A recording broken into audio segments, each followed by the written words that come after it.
Ayan guys, hindi ko na-videohan to. Nagluluto ako dyan ng beef broccoli stir fry. So, I marinated the sirloin sa toyo lang, paminta, tsaka oyster sauce. And then, yung broccoli ko dyan ay ano na yan, steam. In-steam ko na siya.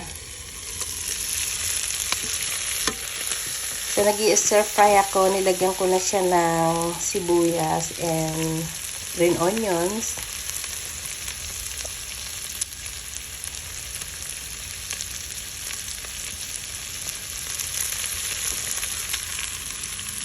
And then, ilalagay na natin dyan ang ating steamed broccoli. Kailangan pag na ganito kayo guys, i-steam nyo na yung broccoli. Para tuloy-tuloy. Tsaka hindi siya... Kasi madalian lang to. This is like stir fry nyo muna yung beef. Yung with all your ingredients dyan. And then pagluto na, tsaka ilagay yung steamed broccoli nyo. And then gagawa ako dito ng celery para pampalapot. So, nilagyan ko lang siya ng Maggi sauce, tsaka kaunting oyster sauce.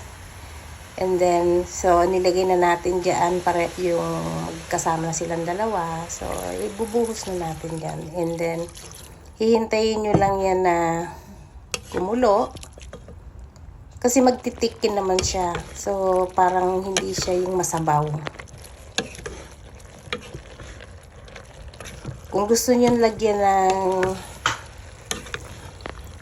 sesame oil, pwede nyo lagyan. Pero naaano ako sa amoy kasi ng sesame oil. Masyado siyang matapang.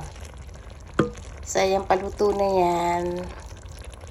Ang lambot ng kanyang dyan, beef. Kasi naka-marinate siya. Lagyan nyo ng baking soda nga pala. Baking soda pag marinate kayo, kaunti lang, mga half a teaspoon lang siguro. Pampalambot kasi talaga siya. So, ayan.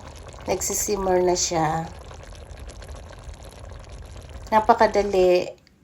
And then, ayan, nakalagay na siya sa bowl.